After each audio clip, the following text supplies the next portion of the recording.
O que é o fator de crop em uma câmera cropada? Senhores, antes de eu te explicar o que é o fator de crop de uma câmera cropada, primeiro temos que saber o que é uma câmera cropada.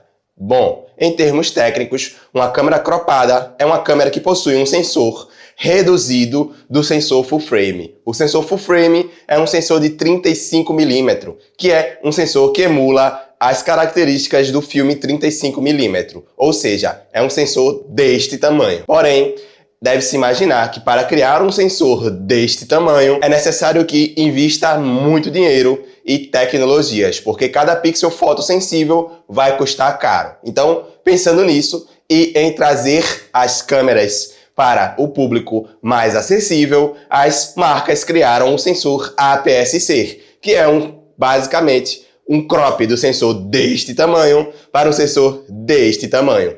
Então, um sensor APS-C ou um sensor Advanced Photo System Type C é basicamente uma redução de um sensor deste tamanho para um sensor deste tamanho.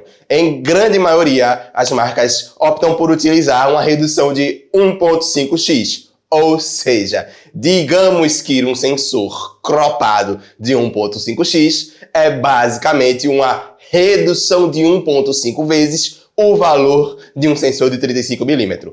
Porém, em termos técnicos, falamos que a nossa imagem, quando se transmite da lente para o sensor, está 1.5 vezes ampliada em relação a um sensor full frame. Porém, deve-se também entender o que significa a milimetragem de uma lente, ou seja, o que são lentes 35, 18, 16, 25, 200mm, o que são essas porcarias dessas milimetragens. Em termos técnicos, a milimetragem da lente se refere da onde o objeto principal está refratindo a luz para o sensor, ou seja, aonde a luz se forma da lente até o sensor. E essa distância daqui até o meu sensor é lida em milimetragem, ou seja, 18mm é uma milimetragem onde a imagem da lente se forma muito mais próximo do sensor do que 200mm. Então, quando estamos nos referindo a sensor cropado em relação a um sensor full frame, estamos dizendo que, apesar dessa imagem estar em 18mm, pelas características do sensor cropado ser menor, teremos que ampliar isso vezes 1.5 se a sua câmera cropada APS-C for uma câmera 1.5. Porém, existem outros fatores aí que determinam o crop da sua lente e da sua câmera. Obviamente, eu estou gravando com a minha Sony ZV-E10 e a minha Sirui 33mm, que, em relação a um sensor full frame, ela está 1.5 vezes ampliada. Isso significa que a minha 33mm passa a ser 49mm em comparação com uma lente que se chegaria nos mesmos aspectos em um sensor full frame. Ou seja, digamos que para o sensor full frame, a minha 33mm é uma 49.5mm ou arredondamos para 50mm. Porém, como a ZV-E10 é uma câmera cropada e existe aí mais dois fatores, que é o crop da estabilização digital e o crop do 4K, temos que acrescentar mais alguns crops em cima de outro crop, que é o crop do sensor. Ou seja, em relação a um sensor full frame, a Sony ZV-E10, quando adicionamos o 4K e a estabilização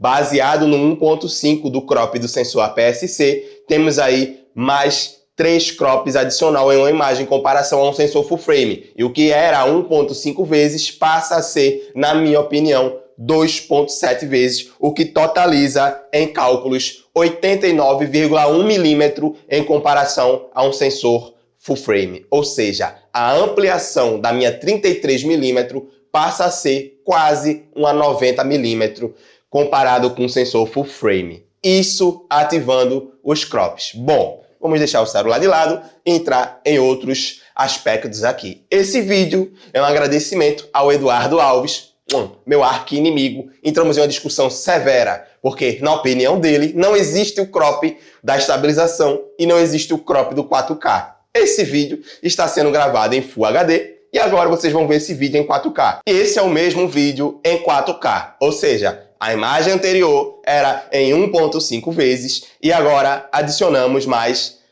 0,7 milímetros de crop em cima de 1.5. Mas o Eduardo diz que isso não existe e que isso é mera coincidência do destino e do acaso. Porém, eu digo que isso existe e que existe mais um crop, que é o crop da estabilização, que vocês vão ver agora. E esse é o crop da estabilização, que, na minha opinião, arredondaremos aí os 3 crops para 2.7, ou se você quiser 2.5, mas na minha opinião, o crop do 4K está em 0.7 e o crop da estabilização em 0.5, que somando tudo isso daria 2.7 de crop em cima do sensor cropado, baseado nas expectativas de ter uma lente comparada com o sensor full frame. Mas o Eduardo diz que isso não existe e que isso é mera ocasião do destino. E quando você compra uma câmera como essa e uma lente como essa, ele presume que você não vai utilizar a estabilização e não vai utilizar o 4K.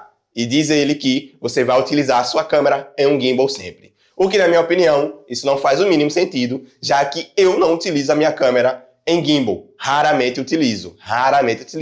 E, na maioria dos casos, eu gravo na mão. Então, o que é que acontece? O Eduardo está errado? Não, o Eduardo não está errado. Existe sim aquelas pessoas que compram essa câmera para utilizar no gimbal, mas as pessoas que não vão ter o poder aquisitivo de comprar essa câmera para utilizar em um gimbal precisam estar cientes de que existe sim um fator de corte em cima da lente que eles vão adquirir e que talvez, baseado nesse fator de corte, a milimetragem que essa pessoa procura não seja adequada para que ele vai utilizar. Ou seja, se você quer utilizar a sua Sony ZV-E10 com a 33mm para ter imagens abertas, saiba que você não vai poder utilizar a estabilização, não vai poder utilizar o 4K e você vai ter que utilizar a sua câmera em cima de um gimbal. Ou seja, você não vai extrair o máximo do seu equipamento em hipótese alguma, porque você vai precisar, é claro, ter o 4K 100 MB para ter o máximo do seu equipamento. Porém, existe outro fator aí interessante. O Eduardo entrou numa discussão severa de que eu era burro e de que eu não sabia sobre o que eu estava falando. Bom, eu também concordo com ele. Às vezes eu não sei do que é o que eu estou falando, mas eu sei que funciona assim. E é assim que funciona e está mostrado na prática. Então, Eduardo, se você quer contrariar esse vídeo, eu recomendo que você grave um também e dê a sua opinião com relação a isso. Um beijo e até a próxima. E lembrando que, Eduardo, eu gostei muito da nossa inimizade. Ela foi muito produtiva. Eu, particularmente, não iria gravar esse vídeo para esse canal, até porque não fazia o mínimo sentido ter que explicar isso. Mas a sua dúvida e, diria que, a sua discordância em querer me humilhar fez eu trazer esse vídeo. Então, muito obrigado, Eduardo, e deixem aí os obrigados ao Eduardo. E até uma próxima.